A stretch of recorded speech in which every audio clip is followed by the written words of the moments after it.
All right, we are here, and dear audiences, we're going to be covering a very serious topic today. It's going to be a really emotional and saddening episode. So I just wanted to let you all know in advance and to really prepare you for what's to come today. Yeah.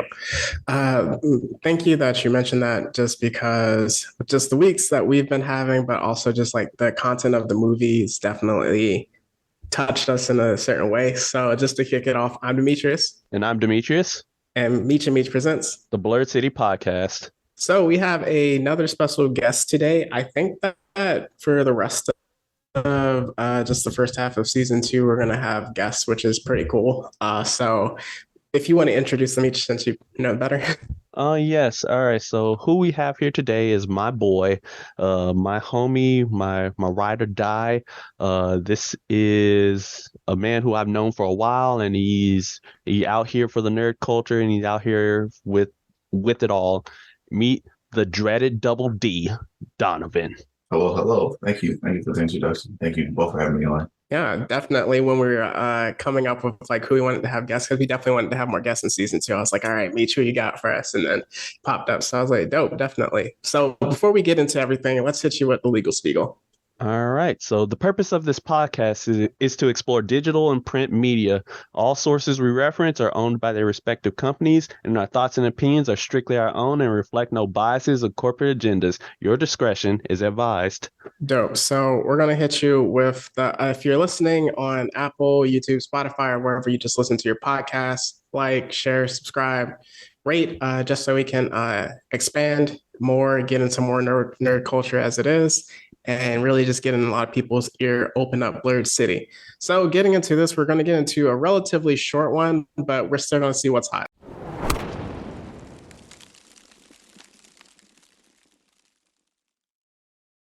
Starting with you, Double D. What's hot? It's I I've been watching Blue Lock recently. Woo. And I never like sports animes. I don't. But since the first episode, I was like, oh yeah, this one might actually have me. Mhm. I'm not caught up yet. I'm Okay, gonna okay. finish getting caught up tonight. Um, what episode am I on? I think I'm 2 episodes behind, or three now. Mhm. But yeah, I'm like for sports animes, usually I'm like I don't really care. It's just I can watch sports like regular sports. But for Blue Lock, that one, I don't know, there's something different about that. Yeah, the animation, the characters, the fun that it looks, it makes me want to play soccer, even though I've never played soccer a day in my life. Um, and so yeah, that's what's hot with me. Fair. So yeah, I was watching it yesterday and I was like, when they get to season two, the animation, how it's gonna uptick, because if anybody that's watched Demon Slayer, if you go back and watch season one, the animation before episode 19 is pretty iffy, like up and down. And then in season two in the movie, it gets like amazing the entire time. So Blue Lock definitely, with just the hype it's been getting, is gonna have That, like better animation. that budget boost is necessary. Yeah, Yeah. that budget increase gonna be vicious, my guy. All right, Meech. All right, so as you know, I gotta come with that list. As you mentioned, Blue Lock kind of going crazy right now. Bleach going crazy, Chainsaw Man going crazy, Spy Family having me in tears from laughing so much. Mob Psycho going crazy. Yeah. My hero going Yeah. stupid right now. Yeah. One Piece going crazy. And then also I gotta be super excited for this one because after 25 years, Ash Ketchum is now the Pokemon Master. He was the very Yes, best. sir. Yes, he finally got the dub that we've all been waiting 25 years for. So Yes. I'm super hyped for, and let's give him a round of applause for that one. Our boy Satoshi. Yep, Satoshi and Pikachu. And of course, from there, we also got to talk about the comic book industry. You know, it's the Image Comics' 30th anniversary, so as such, you got Vanish #3 about to well, it's already dropped for those of us on the KLC Press. Go subscribe on their Substack, and and then we also got like some variant covers that are going to feature Spawn on there on every single comic that's coming out in the next few months. So hey, go pick those up. Mm. And And then the game industry, of course, we got God of War, with Ragnarok, which is kind of going stupid. It's going stupid right now. Got Gotham Knights, which is going dummy. Yeah, just beat it. Yeah, it's going dummy. Yeah, and then there's a new game that got released for us Lovecraftian fans. We got The Chant that dropped, and woo, that's all I gotta say. Because that story is about to get me going to go join a cult. Oh, Yeah. oh wait, hold up, I wasn't supposed to say that part out loud. But yeah, so that's pretty much all I had. Apart from yeah. All right, and for me, Avatar 2 dropped the Way of Water dropped its second trailer. We will touch on that later, just in the season as we get closer to it. John Wick 4 dropped its trailer, like a full-length trailer for it. I almost fainted. It was the actors that are going to be in this movie are ridiculous.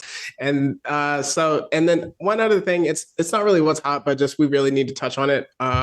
Batman, Kevin Conroy from Batman the Animated Series passed away last week from when you're hearing this.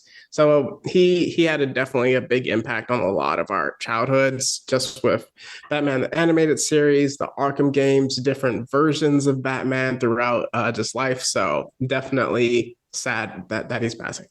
Yeah, I mean, I don't know what to say. Like he definitely was a big major part of my childhood. Like he is the voice of Batman. Like every time I would read a Batman comic and he's in it, that's the voice who I would always think of when doing it. So when reading, so yeah, definitely is a major loss on the industry, and I definitely miss him already.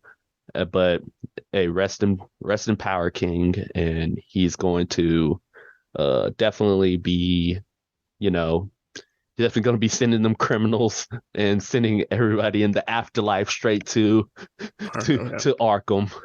Yeah, so this might end up being another mega episode that might get split in two. We'll see as it goes. We're just kind of feeling it out. But as we get into it, let's do some pre-spoiler chat. So is there anything that people need to know character-wise, just like from the movie, that you would think of? Oh yeah. Pretty much main thing is like you pretty much just have to like know know like the Black Panther characters, know who Queen Ramonda is, you know who Shuri is, who who Okoye and the Dora Milaje are, M'Baku and the tribes of Wakanda. Like here are the main people you need to know, and here are the main people who are like who you really need to like focus on, because that's definitely who the movie will focus on, alongside the new characters who definitely dropped. Yeah. Should we touch on it now or just when we get to the recap of it? No, let's do that when we get to the recap. But now let's go ahead and talk a bit about our special guest for today. The dreaded Double D. Who are you? Like let's tell us a bit about yourself. Like what got you into the nerd culture? Who are you? Right.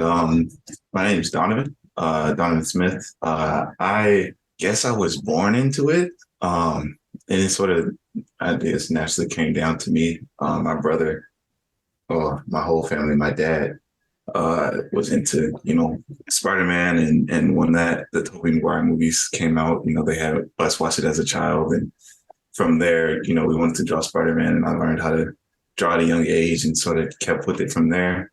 There went to cartoons and then some comics as a child. What was some cartoons that I can think of? I guess my favorite, the one that I'm kind of rewatching right now, is Adventure Time. I keep watching like a bunch of episodes and then skipping to the very last episode because I love that episode so much, and then going back and watching more episodes and doing that over and over again. But that's one of my favorites. Gravity Falls is one of my favorites. Like I said before, I'm enjoying Blue Lock a lot right now. I'm enjoying Mob Psycho a lot right now. I'm caught up with Mob Psycho. And Yes. man, Yeah, man, I know exactly what you're talking about. man. Yeah, I'm not gonna say anything about it, but golly. Bruh. That got me emotional for real. Yeah. Yeah, it was one of those weeks for sure. But yeah, so grew up a Marvel fan, I guess I should say, and that sort of fetched DC comics and cartoons more than their movies, but their movies are figuring it out. But yeah. Cool, cool. And just how come you never left the nerddom? Why would you say? Oh, funny story. I did. I guess I can say I did. Like in high school, it was sort of like black people don't watch cartoons. Black people Mm-hmm. are supposed to be serious. Black people are supposed to play basketball. And I was what, like 6 foot in high school. So I was like supposed to play basketball. And so sort of my life was like, oh, well, I'm not supposed to do these things because people tell me. But then in like sophomore or junior year, I'm like, well, I don't care about any of these other things. I want to do what I want to watch, or I want to watch what I want to watch. I want to enjoy what I want to enjoy. And so I came back to it in sort of the middle of my high school years, and was able to sort of catch up now. I'm still doing my catching up. But yeah. Oh, yeah, it definitely sounds like he got swept up in the Tears of Scorn Beach that we talked about. Yeah, yeah. As I said, it hits everybody, especially the Black community. Mm-hmm. And you also draw comics, right? I am currently working on releasing the comic. Yeah. I guess I should say I'm currently working on starting a company of releasing comics. I have one, I guess one shot would be the right term for it. Or I guess novel-ish is not too small, but it's not too large either. Mm-hmm. That should be releasing in February. And my long-term goals are to have series that release over the summer, and have one shots in the springtime and in the fall. But yeah, I'm working on a lot of things, so a lot of projects, and that's kind of my problem is I can't finish or I keep starting too many projects. Definitely, definitely. Yeah, I got 3 creators on this. So I think we chopped it up. Got everything we need to know. So now the listeners are caught up to our dreaded double D. And going from here, we are now going to get into the Wakanda Forever recap.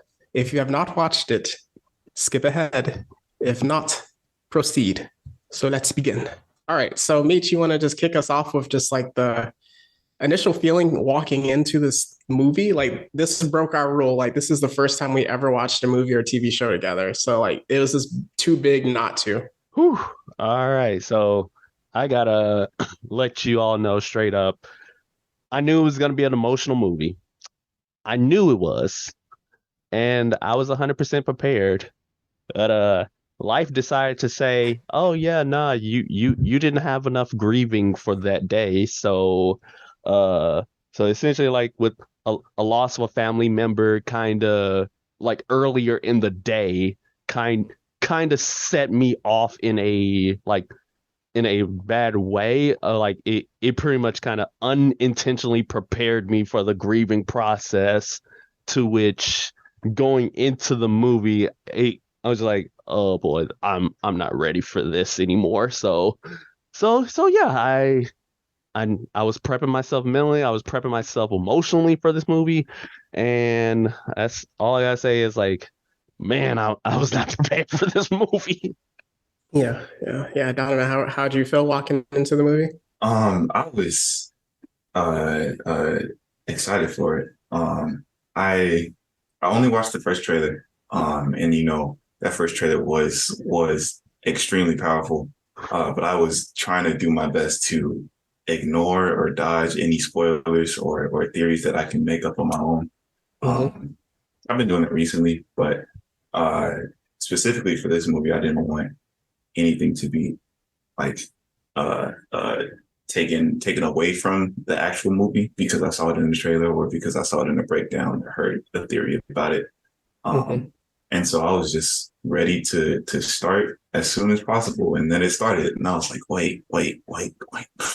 I wasn't sort of like me getting bad news before. It's like dang, I don't really know if I was prepared for this. But yeah, that sounds fun. Yeah. So just even for me, I knew I was going to be. I was just debating, trying to figure out how I should feel about going into it because one thing, just like even kickstarting into our recap, is that they didn't run from it, they didn't hide from it, they didn't sweep it under the rug. Like when Chadwick passed away, they immediately said, "We're not going to recast the role of T'Challa." Like, so that was something that we knew wasn't going to happen. So they weren't just going to ignore it. And at the very beginning, it's just like, hey, let's. It wasn't like let's get it out of the way. It was like let's address this head on. So we open up the movie with just the king dying. It's off screen because like by the time he got the script, he was already too sick to even like not record, but shoot in the movie. So he ends up dying off screen. We had that opening shot of Shuri and Queen Ramonda with that, just like bringing her the bad news, and we automatically start on the funeral scene. And then with that, it had one of the most powerful openings to a Marvel movie that I've like ever seen. Like usually we have the Marvel opening like title screen with The just like all music. yes, everything that happens over the years. It was absolutely silent, and all it was Chadwick Boseman. And when I kid you not, the theater was completely silent, just like in sadness. Like that that was powerful. So that's kind of how it kicks off. Yeah, yeah, like it was definitely one of the sadder moments of the movie, and it just keeps going from there. So essentially, like after that, we pick up with Queen Ramonda as the who reinstated as the Queen of Wakanda, and and she goes into the United Nations where some major op activity decided to take place, where the United States of racism, oh, I'm sorry, I mean of America, as well as surprisingly France of all people. Surprisingly, Look, you think I ain't never in my life thought France would be on some op activity. I mean, go on. Look. You know how everybody keeps dogging on France, Yeah. especially like with every single war they dog on France. So you Mhm. think like they would have been the people who would have kept their mouths shut, but apparently not. Apparently not. So yeah, they're out here trying to press the Queen of Wakanda about like, hey, giving vibranium over to the rest of the world now. You ain't doing none of that. And then from there, it's intercut with this military unit going Yes. into a Wakandan facility or vibranium facility trying to run their pockets, Mhm. only to have the Uno reverse card being played on them as the Dora Milaje decided to put in that work, Yes. Yeah.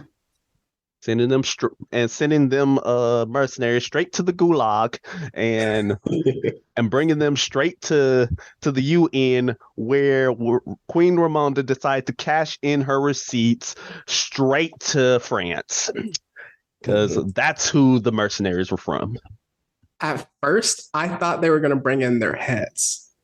And then I was like, oh, it's a Marvel movie. But I thought they would like bring them like in their underwear or something like that. Even more embarrassing. But one thing we will touch on is that this did not feel like a Marvel movie at all as it goes. So progressing from there, you see that like when she takes off her hat, she has completely just like silver gray hair and like the aging of it. So now we're a year after T'Challa has passed away, and it's just kind of like a tough time. So then we have another scene of these covert ops didn't learn their lessons, so they use this machine that can find vibranium in the world, and they're in the ocean. And absolutely, well, we see this cool scene of just like almost the siren song of these strange creature humanoids like coming out of the water, and it's causing like all the agents to just like hop up off the boat, and they start taking them out, and then you see just one dude flying, and then we get into Namor scene where he takes out the rest of them. So that was pretty cool as an introduction. Yeah. This is one of the best villains in Marvel. Yeah, that the introduction of them as a military unit, it's so good at one creating fear, and foreshadowing what comes later in the movie, which I'm not going to say right now, but Right. it's like it's one of those things where it's like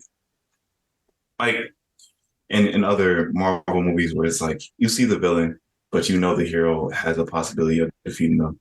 But then you Yeah. see these people, and it's like, wait a minute, this might be a little bit more challenging than a regular old single villain.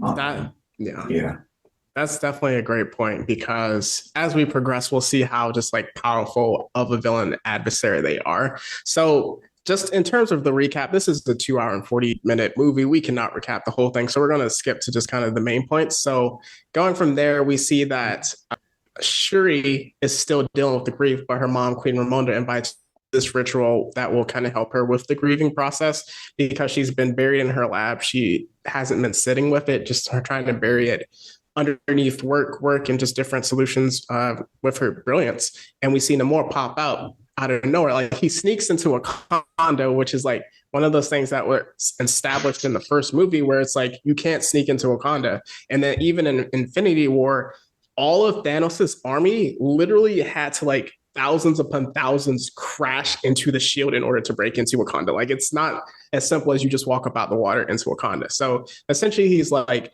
hey, I would love to team up with you, but because your son exposed us to when he exposed Wakanda, exposed us to the world as well. So they created this machine, bring me the science, be smoke, but we don't know. So as then Okoye recruits Shuri to go to America to find the scientists. And with it, we see our favorite colonizer in the world, Everett Ross. Yes. and he's we find out he used to be married to, if you know about the Thunderbolts, to General Fontaine or Captain Fontaine. So yeah. Yep. And then from there, of course, they get information about who the scientist is, and we cut to Shuri and Okoye at MIT, where some witty banter ensues, and they get to run up into our girl, to a true real one, to a queen, Miss Riri Williams. Yes. Yeah, I mean, straight out of Chicago. Yep. Yeah. She came straight out the hood, but she had the intelligence to say, you know what, run that. So You know what's really dope is that the fact that this was the first time like we watched a movie together, but when they said the scientist was a kid, before they said Riri Williams, we both had the same reaction because we knew who it was, which was so cool. Yep. I was like, oh, it's time. I was like, let's get our girl in this movie. And yeah, so like they go in, Shirley ends up having to talk with her about like, hey, we need you to like take us to like your facility, get your stuff together because we gotta dip to Wakanda fast because somebody is on some op activity and we don't want you to get murked and put on a t-shirt out here in these streets. So of course they go to the warehouse where unfortunately immediately the FBI shows up trying to detain all of them, to which I'm like, so who out here snitching? Like, yeah.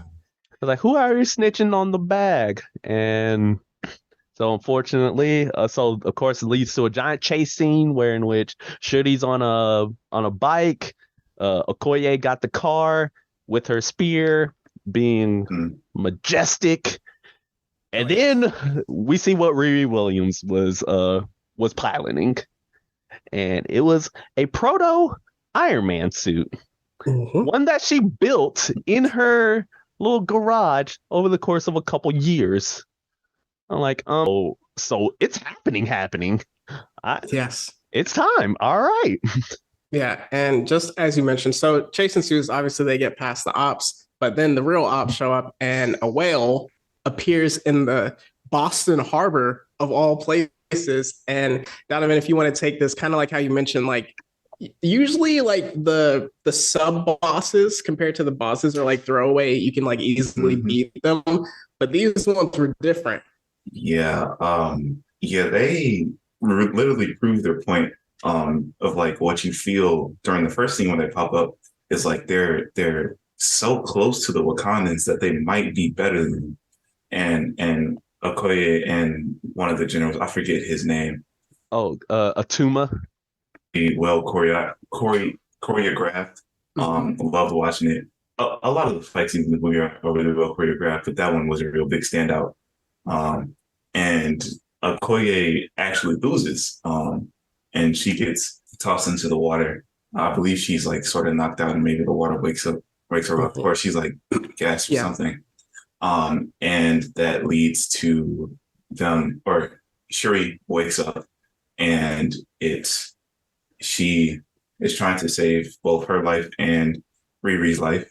And so she asks to take them both to Namor instead of killing Riri right on the spot because they obviously want to kill Riri. So yeah. Yeah. So then we get back to Okoye, and she's like, yo, we gotta send everybody that we have. And what it turned out to be was that it's kind of like that situation where you get in trouble at school and the school calls your parents and you don't know that yet. So then you're trying to like explain things and they already have your punishment ready. So she's like explaining, hey, we have to go save Shuri. And everyone's looking at her like, oh, you don't know yet. And then she gets on to Angela Bassett. Absolutely killed this role in her movie. Like in the first one, she was good. In this one, she showed out just because I think the writing allowed her to more. So she just gets into like, hey, I have lost my entire family and I'm the queen of the most powerful nation in the world. But my husband died, my son died, and now my daughter's taken. Like, and I can't do anything about it. So, and then you're the one that recruited her. So you don't get to be like general of the Dora Milaje anymore.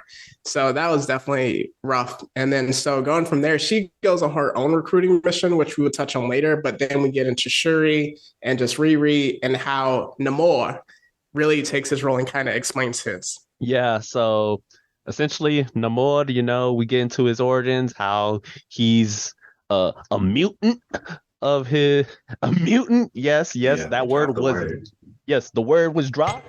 So 100% confirmed. And he basically explains like, hey, so like essentially in my backstory, like my people, like they were given this herb, and essentially like it made us aquatic.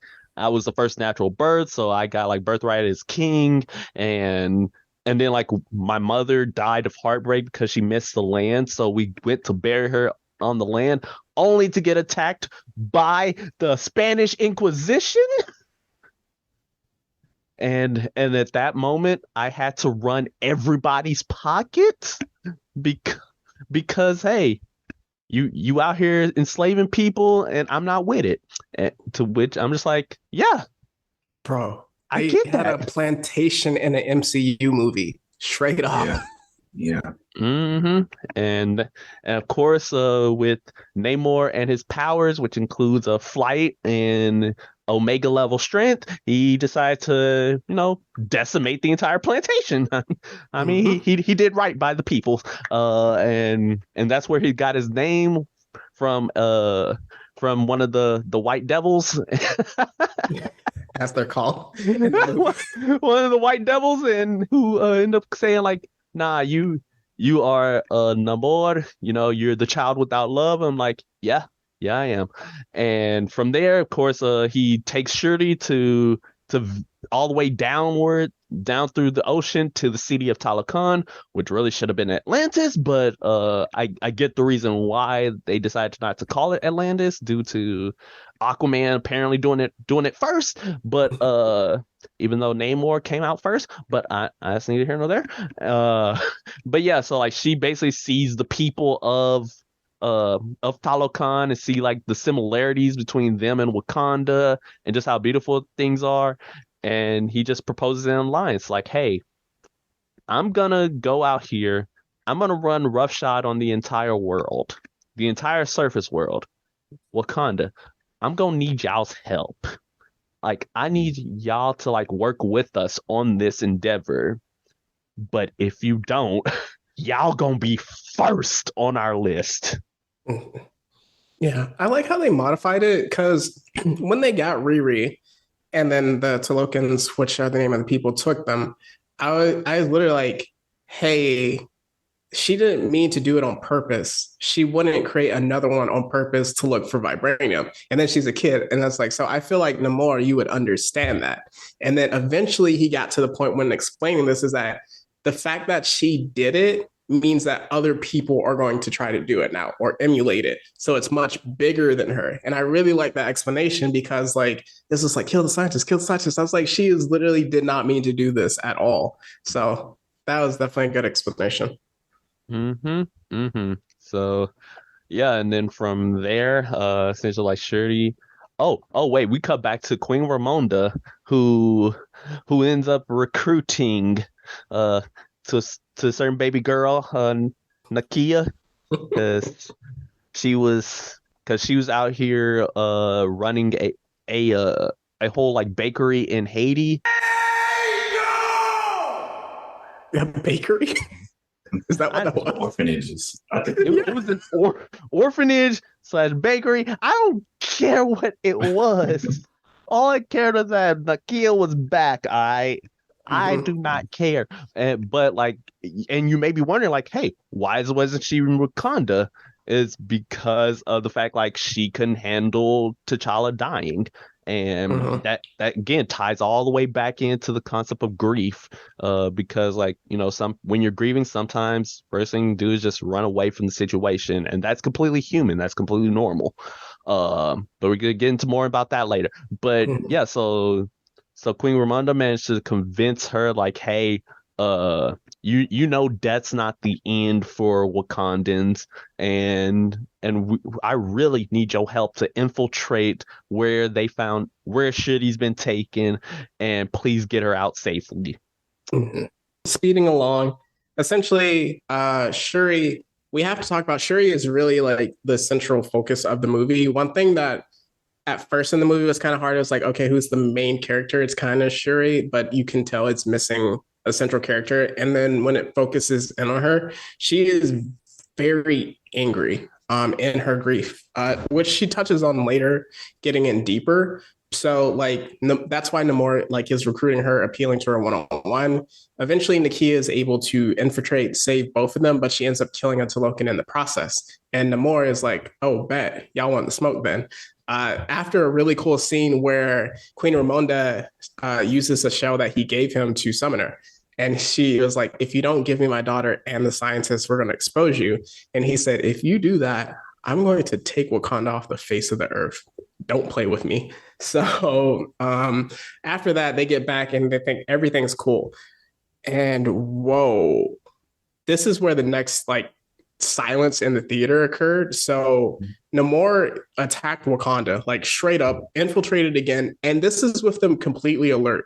Like they were looking for him, they had people ready, and he just like bust in with all his like Telokans and absolutely bodied people. They did the siren song again, but the most devastating part of it was it comes in the trailer, and but you think it's something that's so scary, but he legit killed Queen Ramonda. So he uses his spear to try to get into essentially the throne room, but it doesn't work because just like very thick glass. So he throws like 20 water bombs at the window. And Riri is with Queen Ramonda at the time, and she gets sucked up in there. So Queen Ramonda swims down to save her, but when they get to the surface, it turns out like they're both unconscious and the queen actually died. And it was a complete silent. Like literally, it was not expecting that. Like you do not see this in a lot of Marvel movies. Like a lot of people, like the loved one gets taken. Like in No Way Home that happens, but this is a character that's been there for 3 episodes, 3 movies essentially. So it's kind of like, oh, as the character progresses to the next level, this was just shocking. If y'all even want to touch on how y'all felt when this happened. Yeah. Yeah, it was definitely one of those moments where you're watching a Marvel movie, so they get him up and they're doing the CPR with the camellia beads and Riri, coughs up and wakes up and like, okay, now she's gonna do it too. And then it just cuts to another funeral. And I'm like, oh my God, they actually killed her. And Yeah. that was like the moment where I was like, okay, Namor can die. I'm fine with that. Namor, somebody kill him, please. Because is like not only well, I guess this I'll talk about this again during the deep dive, but not only did Shuri not even completely mourn her brother's loss, but now she has to mourn um the queen. And the queen is different because unlike her brother, which they say he died from sickness in the movie, um this was a murder. So like she has someone to shoot her anger at, like you guys are saying. She was angry for 90% of this movie, but now she has like a target to look upon, and that sort of drives the her motives for uh a lot through the rest of this movie. But yeah. Yeah, this was like a really shocking moment. And but actually it turns out like when I was doing research for this movie, it turns out like this might have originally happened. That like before Chadwick Boseman's passing, it was actually going to cover the topic of grief anyways. So and they just had to change it to fit Shuri rather than T'Challa. So part of me was thinking like, oh man, was she gonna die regardless? And like because of No Way Home and like what happened to Aunt May, like I was like, so essentially no one is safe anymore. It's like if you are in a Marvel movie now, just have the expectation that like somebody's gonna die. This is just how you know like Marvel is like maturing and able to like touch upon these super darker topics and willing to let like these beloved characters and and I do consider Queen Ramonda to be beloved, especially towards like the point where she did die. Like she was super beloved at that point, especially by me, and she was just taken from us, and that kind of made me feel some type of way.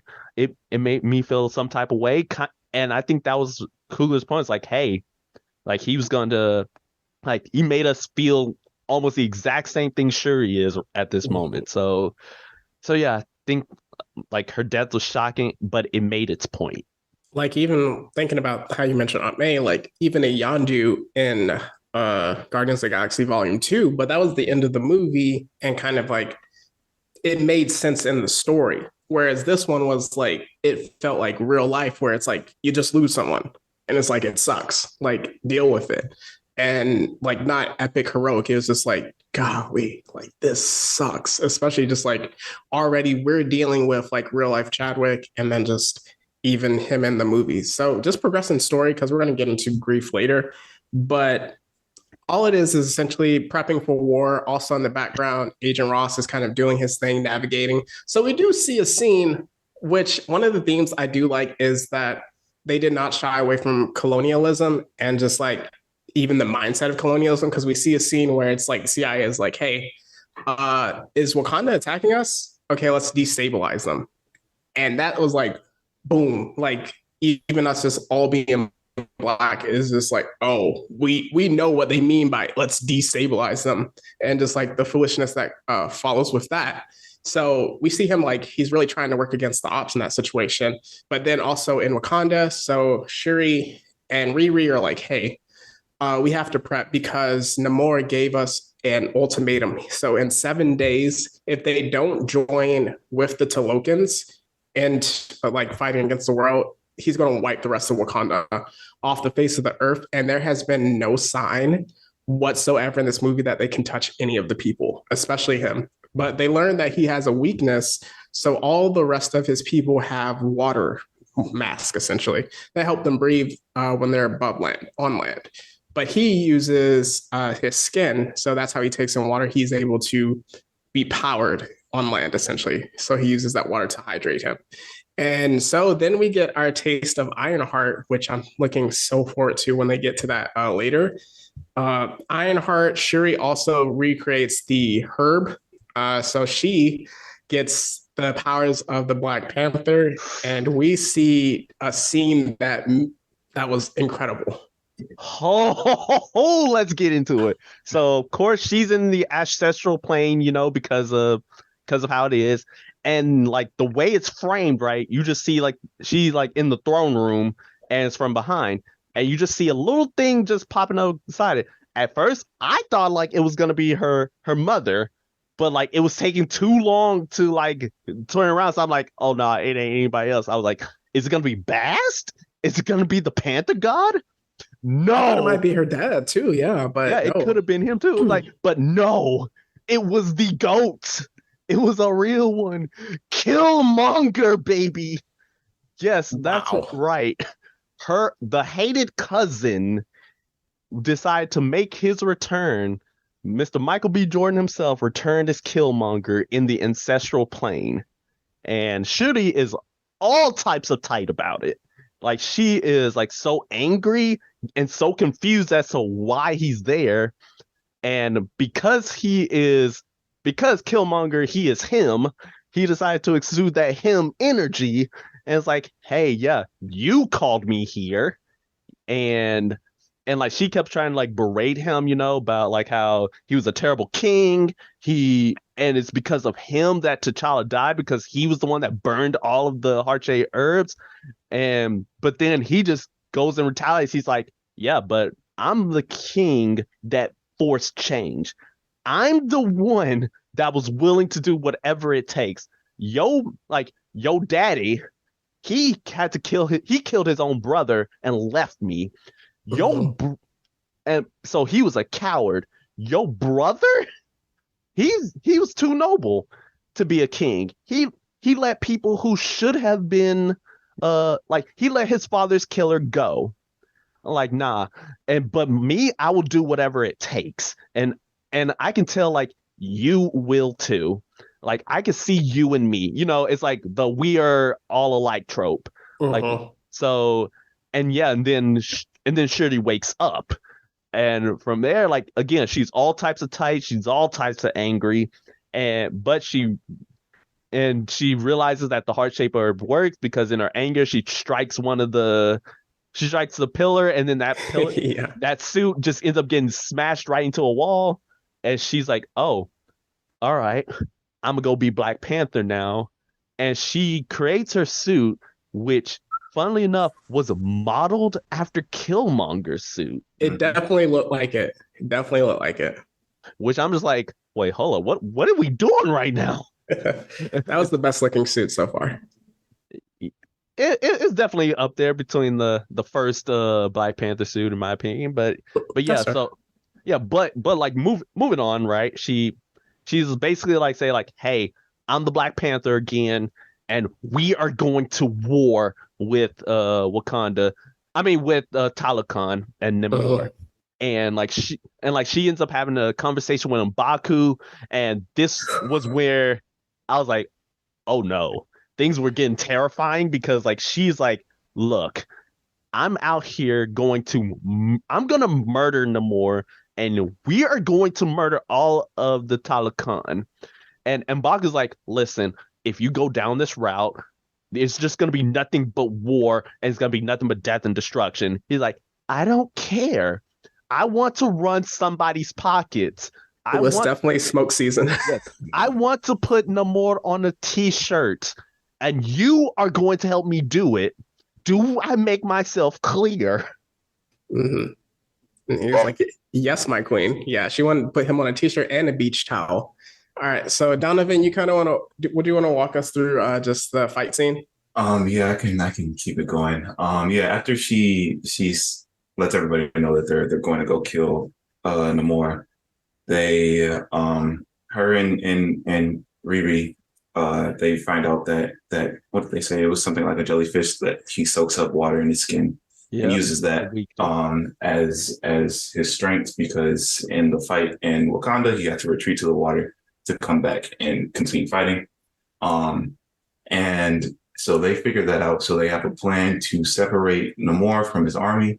And they bait him out using the same vibranium finder that brought them out in the first scene.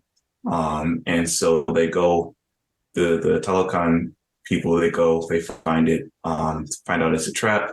They have this arc, this type boat. Oh, the Yes, Wakandans have this Yeah. arc with the very large platform on the top so they can still fight on land. and bait the Talokans out of the water. Um, and another thing they use are these sonic devices that I can only assume is because they know from the first movie that sonic devices sort of deactivate or temporarily deactivate vibranium. That's a good point.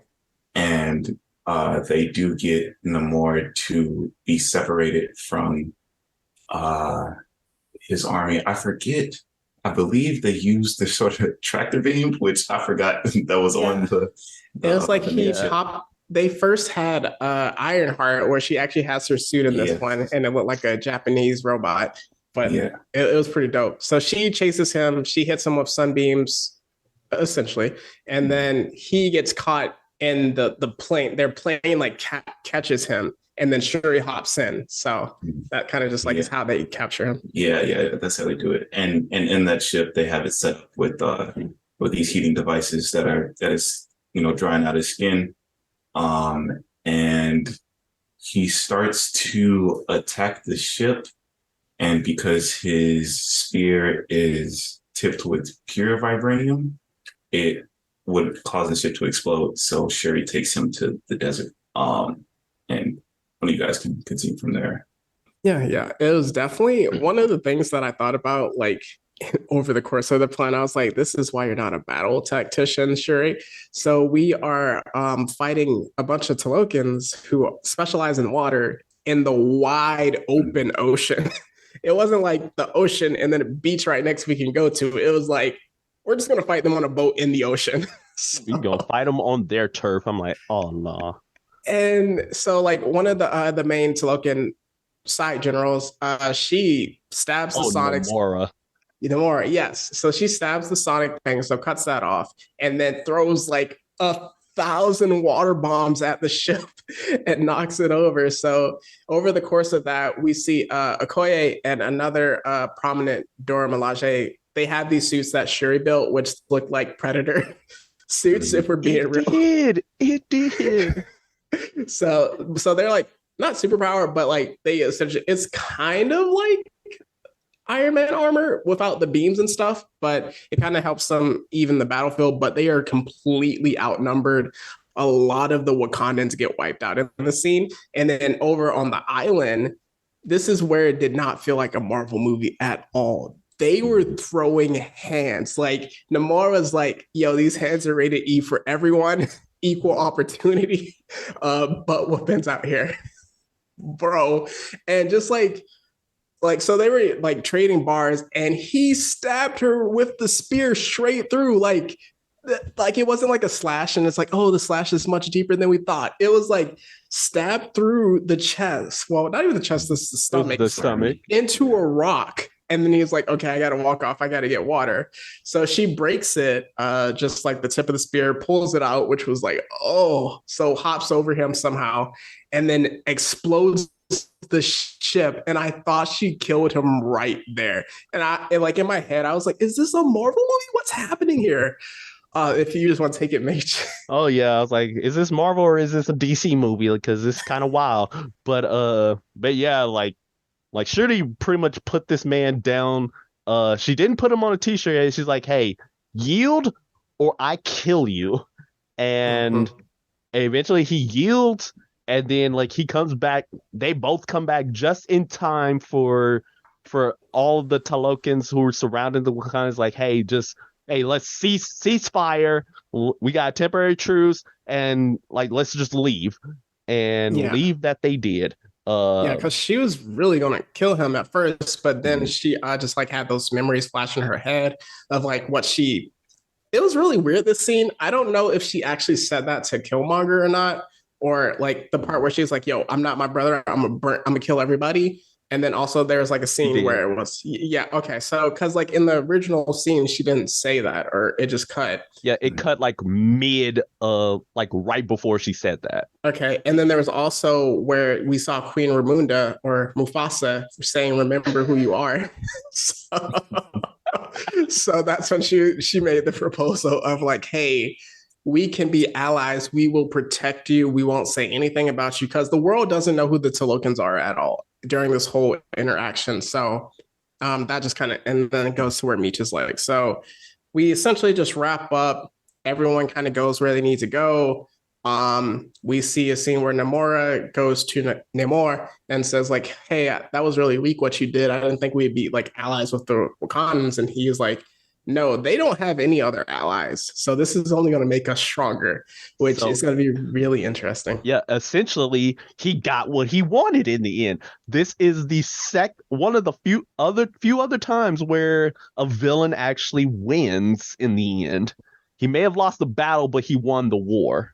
Bro, like they couldn't beat them. Like the Wakandans could not beat the Tulokans in a straight up fight. Maybe if they fought them straight up on land, away from water, but they would never do that. So like they were getting their butts cooked the entire movie.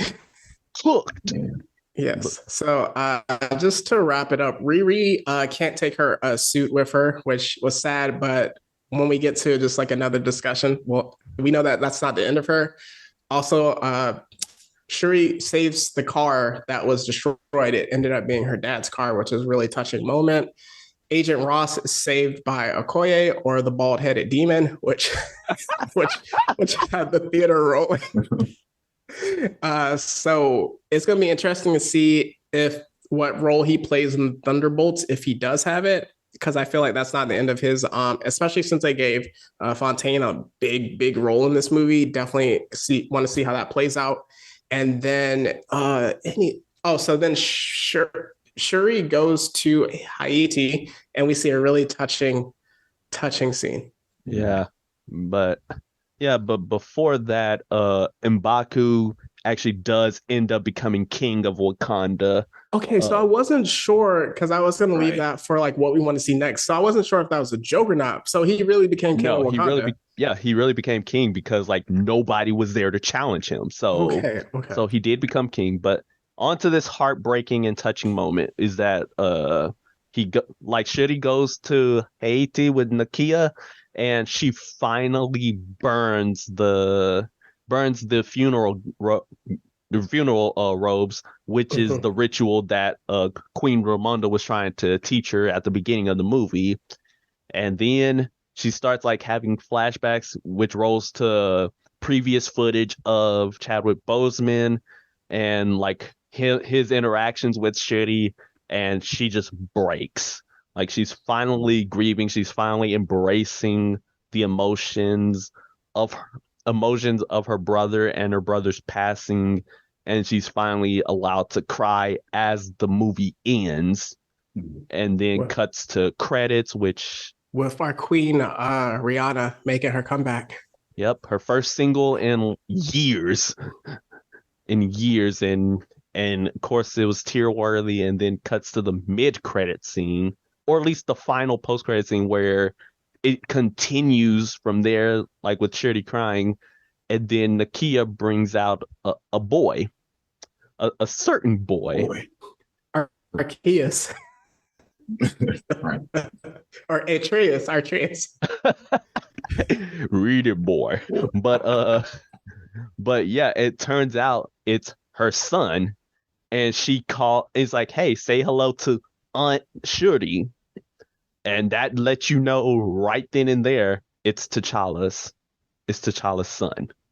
And like basically, like she said, like, hey, T'Challa said like she wanted him to be away, to live a normal life, to not face the pressures of, being the prince of Wakanda and having the throne. Like essentially, if he goes to Wakanda, the throne is his, essentially. And like as they're interacting, of course, like Shuri, like she's in tears, but like these are actually like tears of joy, because like there's something of her brother still there, still alive.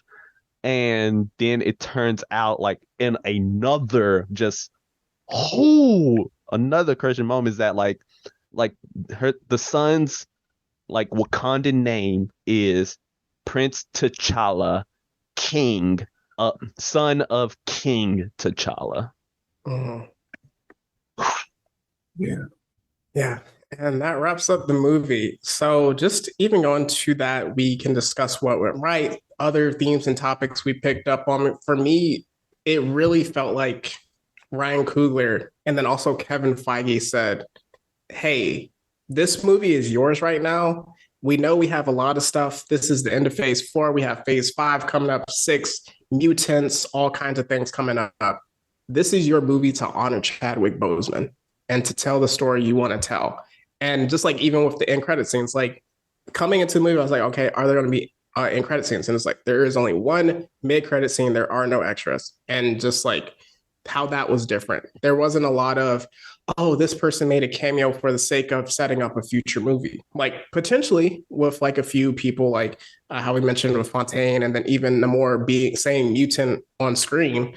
But at the same time, it wasn't about that. It was just like the different themes. Like colonialism to me is one thing that got in the forefront of like how people shouldn't have power. But one thing that Black Panther movies hit, they make the villains real people and they give them real motivations and then they give them dubs if you think about it. Yeah, yeah, definitely. And I think for me, like one of the big things that went right with this movie, and it's kind of like a mini come get your rose to Ryan Coogler and the entire staff because the behind the scenes for this movie was just insane. Because apparently, like, well, Ryan Coogler obviously said like he didn't want to direct, he didn't want to act anymore after Chad was passing, but it was because of his memory that's what caused him to like step back in and direct this movie. And there were times in the production of the movie where different crew members or even Coogler himself or just other actors would break down in tears and would just completely just lose it, and literally all production would halt and they'd all come together just to support one another. And that's one of the biggest like themes of this movie, from the production all the way through to the movie itself, is just coming together in times of grief and the entire grieving process. And I think like it really touched on that in like a really perfect and in a humane way. And as you mentioned, like it was just real and it was raw, especially when it comes to like villains and villain motivations, to where you could not fault them for what they did. You could not fault them, and you could not like say like, hey, it was like your motivations are wrong. It's like, really? No, the motivations are not wrong. The methods, baby. Mm-hmm. And like maybe they're like in goal, but like for like what they like are setting out to do, and the reason why is kind of, it's kind of like, yeah, I get that. Like if I was in a similar position, I might think the same way. I might have that same motivation. I may not have gone the route that you did. I would probably have found like something like another side step, but at the end of the day, like, yeah, it was just a touching movie. This movie was just Yeah. What you got, Donovan? Yeah. For the question, what went right? I mean, it's kind of hard to answer. It'd be easier to say what went wrong, which is like one thing, for me at least. But it's a lot of good work that went into it. The writing was great. I guess I was kind of worried about how are they going to make the culture clash believable between the Wakandans and the Telecons, and it super was like, well, to make it fast is like Namor has been worshipped as a god since a child, so he doesn't know anything but to walk up and to demand what he wants. But Queen Rwanda is literally fighting off the rest of the world, trying to take vibranium for him, so she wouldn't do anything but to be defensive against what he was asking. And that sort of sparks the rest of the movie to be to play out how it did, for them to escalate things to war, for them to be defending Riri from Namor, and also that Riri was a child, and even Shuri finally having someone to connect to as being another young Black woman genius who or technological genius, which they don't really show anybody like that in Wakanda. And the themes about grief was perfect, and we'll talk about that later. The themes about, or not even themes, but the story of Shuri just trying to deal with loss in a spiritual sense, because when she's surrounded by spiritual, but also being a scientist is extremely difficult to, believe in something that you can't see, and being taught that you have to be able to prove something, or living your life like you have to be able to prove something for it to be true. And so everything just laid down perfectly. for this movie. And I don't want to say perfect because I don't think it uses Chadwick's loss like fuel, but it does fuel a lot of this movie. And unfortunately, we did lose him. That cannot, be stressed enough. His even though they do send him off in a perfect way, and he is throughout this movie remembered in a perfect way, his loss is still noticed. And like Meeks, like you were saying, even if the movie was originally written for them to lose the queen, I feel like it still would have gotten the same agenda. But with Chadwick being lost to us, it obviously adds more to the themes of grief and loss. But yeah, they definitely honored him. And again, because like in some movies, like they'll see like they bring the character back, quote unquote, where it's like they use like the animation technology to bring him back. Like it's kind of just and it's not the worst thing in the world. If I don't know if you're related to them, maybe it is, maybe it's not.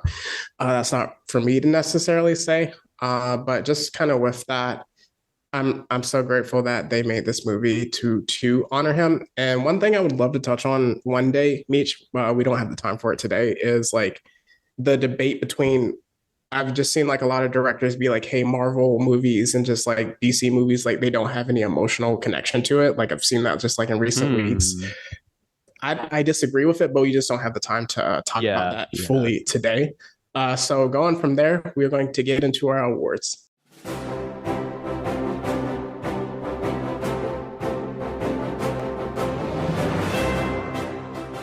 So with our first award, we are going to The Spotlight Is Yours. So this goes to a character that whenever they're on screen, they always steal the show.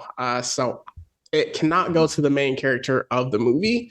So I was really debating between two characters, but one character kind of dropped off in a sense, so I had to create another award for them. But this one is to Riri Williams, because in the movie, there's a lot of grief going on.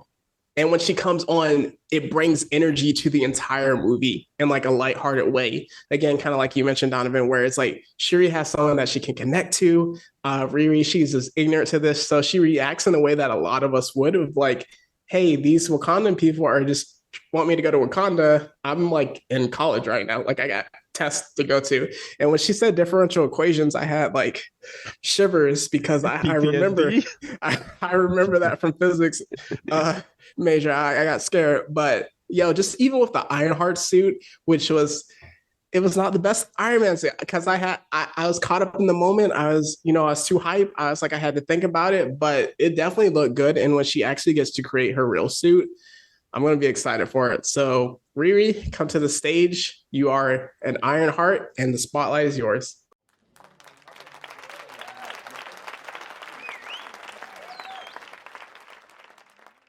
All right, so for my first award, it is That's When My Jaw Dropped. This is for a moment in which you just like, as soon as it happens, your jaw hits the floor and it doesn't come up since. And I obviously have to give this to Killmonger's reintroduction because there was no way, like I had avoided spoilers, so I just thought Killmonger was gone. I thought he was not coming back, especially with Creed 3 and like with all things like he was doing. I did not think Michael B. Jordan would come back to this movie, and then he did, and he stole the moment when he popped up. He exuded that Black Air Force energy even in death. So I don't know what else to tell you. You know what? Killmonger, come get your That's When My Jaw Dropped award.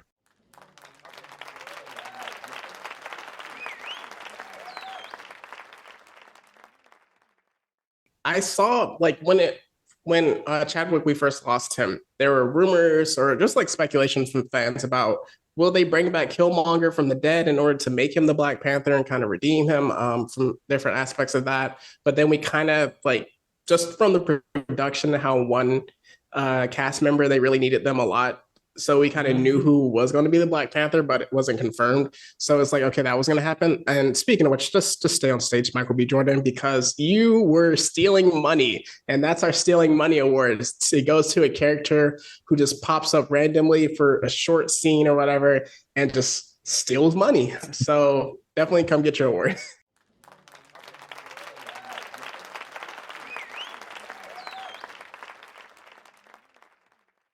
Yeah.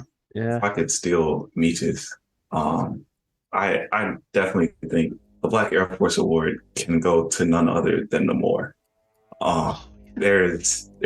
The entire movie, he is just like, I don't care if you don't agree with me, you die. There's nothing else you can do about it. From his introduction, we don't even see him. I went into the movie forgetting that he can fly. And so we're in the spoiler section, sorry, this doesn't matter. But they are trying to leave in a helicopter and it stops. And then it gets thrown into the water. And I'm like, I forgot he could fly. And he just did that by hand. And then when he goes to attack Wakanda and he's flying and attacking the different ships midair, I didn't think he could fly that fast. And so all throughout the movie, he like continuously proves that, yeah, if I say I'm gonna kill you, I'm gonna kill you. And he was proving it. Yep. There's no other way to say it. Like, the man exudes the Black Air Force energy. His hands were ready to eat for everybody. Everybody could get it. And I gotta actually shout out this one specific moment where after he kills Queen Ramonda, he looks like, hey, grieve your losses, bear your dead, you're the queen now. That was savage. Yeah. I was like, that moment, I was like, oh nah, he gets that award immediately. Just from that alone.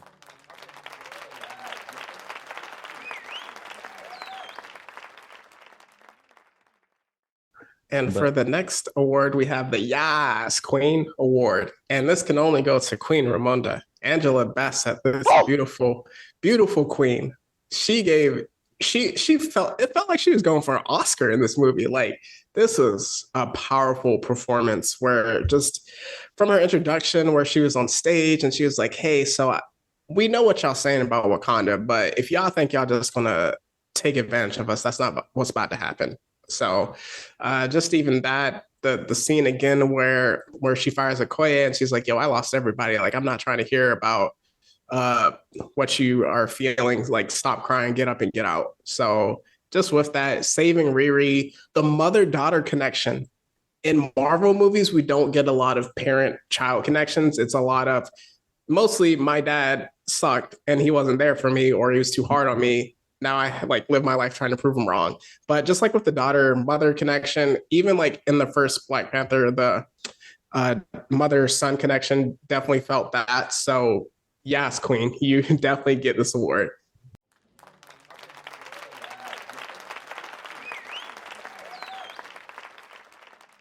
And Angela, you might as well just go ahead, stay up on stage, because the last award we're giving now is the Please Don't Go Award. This goes to a person who we extremely loved in a movie and unfortunately dies. And I have to give this one to you because you gave your heart and soul out to this movie, and you gave it all to save Riri Williams' life.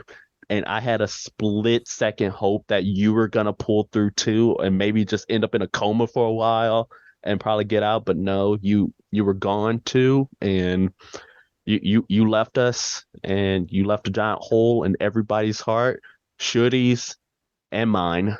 So, Angela Bassett, Queen Ramonda, you get this award. So now with awards handed out, we're going to get into our tiers. Meech, can you read them off to us? Yes. So in our tiers, we of course have the F tier, which is entitled Kitty Litter. All right. And then for our D tier, we entitle it Kitten. For C tier, we have the Common House Cat. For the B tier, I give it the Wildcat. For A tier, it goes none other than Mufasa. But then for the S tier, the elite of the elite is Bast. So, who wants to give out their rating first? Donovan, you can kick us off. Yeah, no pressure, right? I think honestly, it has to go to S tier. It has to go to Bast. I like there's two, I guess, superhero movies, not Marvel movies, that I say that I can never watch again because of how it made me feel. And that was Logan and this movie. And both of those, like, just when you end the movie, it's not like you're sad, but you're not happy either. It's a whole lot of emotions. Um, it is, and not for this movie, not just because of the loss of Chadwick, but just how well it was written. The loss of Queen Ramonda, the whole idea of getting over something, the whole idea of letting things go, of growing further and looking towards the future, is all wrapped up and told. Although it isn't as normal as a Marvel movie, it still follows the Marvel movie, I guess, checklist. You have your big fight scenes, you have your villains, you have your superhero uh, origin stories or character development, and it balances all so well that I have to give it an S tier. Yeah. And then for me, I have to also give it the S tier. There were just, again, so many emotions that came out of this. This is one of the few movies that actually elicit a strong reaction from me. In this case, like sadness and like tears actually coming from my eyes in the movie theater. I'm surprised you didn't notice me like actually crying. Oh, I saw you wiping your face. Okay, so you knew like I was actually like getting But emotional. I heard tears further down, so I believe the Afro Puff Samurai was like loudly crying. Oh yeah, nah, she oh yeah, and plus her crying next to me, that probably just got me. Like it was compounding, it was all coming together and to create just a massive wave of tears. But yeah, like such a powerful movie.